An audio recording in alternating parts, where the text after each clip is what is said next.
Moving on to West 2, I've got a real tough one here. I've got Monterey, Real Salt Lake, and the Seattle Sounders. Maybe, possibly the group of death. I start with Monterrey, a classic Liga MX powerhouse, finished top of the Clausura last year, 6 points clear with a 13-1-3 record. So 3 losses. They mix theirs up. 13 wins, 1 draw, 3 losses. Chock full of talent and led by Fernando Ortiz, they will be a tough test for anybody in their way. One to watch for me is 21-year-old center back Victor Guzman. He led the line last season where they only gave up 14 goals in 17 games after signing for $3 million from Tijuana the year before. He's the focal point of the LLL tree rebuild and can also use this tournament as a massive boost to his now $6 million transfer market value. Real Salt Lake is having another really good season, sitting at 4th in the West after ripping apart the best team on turf, New York Red Bull. Under the leadership of Pablo Mastroeni, they've gotten a 9-7-7 record. They were the Leagues Cup runner-up in 2022, losing to Atlas 2-1 in the final match. The one to watch is pretty obvious, and it's newcomer Chicho Arango. The dude just scores goals.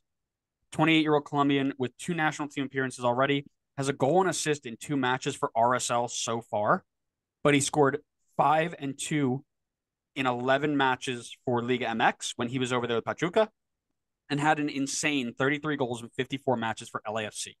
His production level will carry RSL as far as RSL can go. Then you've got Seattle, one of 3 MLS sides to win a CONCACAF Champions League and the first since Los Angeles Galaxy of 2000. Go check out that episode. We've done that one before. Seattle are still in great form, sitting in 3rd place with a record of 10-8-5. Brian Schmetzer has a solid team that knows the system and implements it in every single game. Lots of players to watch, but I would keep my eye on Leo Chu. When he's on, he's on. And Connor can speak to this because he watched him live. But at times, he does miss out on the final product. If Seattle want to go far in this tournament, he's going to have to be on top of his game and setting up Jordan Morris or Raul Ruidiaz constantly, as he has done so many times this year already. So for me, I think there's only one other group that I'm looking at as a potential other group of death.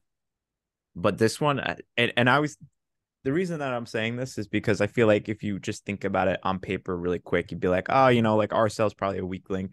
But I was thinking about RSL in my free time, as I often do. And this team, like, I think in past years, we've always said, like, oh, like, this team sucks on paper. Like, they shouldn't be this good, but yet somehow they're performing every season. This is the first time where I feel like RSL are actually good on paper. Like, they have star players in their team, and then they have a really solid core around them. You have Chicho Arango, you have Pablo Ruiz, you have Jefferson Savarino. Those 3 guys are stars, and they have the potential to be stars in this league. And then you have a really solid team around them that knows how to play together. Like, this RSL team is a sleeper team. I think they could be dangerous.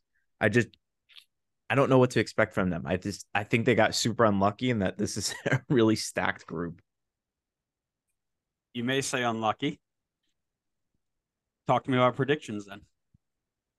So at the moment, I guess this is me officially putting it in, so I won't change it. But I have Monterrey in first, I have Seattle in second, and I have RSL in third, which feels so harsh. But I just think that I like Seattle's depth a bit more, and that's why I'm going with them a second. Yeah, Seattle. There is a good team that's going to miss out on the knockouts from this group. The other one that I think, and we'll talk about it later, Central One.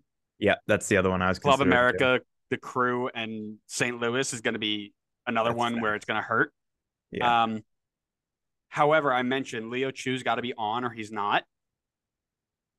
I've got Monterrey in first, RSL in second, and Seattle in third. I think Seattle misses out here because they've only got 2 games. You can't have one of those where it's like, oh, I'll get it back next time, or maybe sneak one away, late. These teams are not going to let you just do that. So I think Seattle misses out based off of just 2. You got 2 games. Figure it out. Yeah, I could see that. No disagreements here. Alrighty, up to you.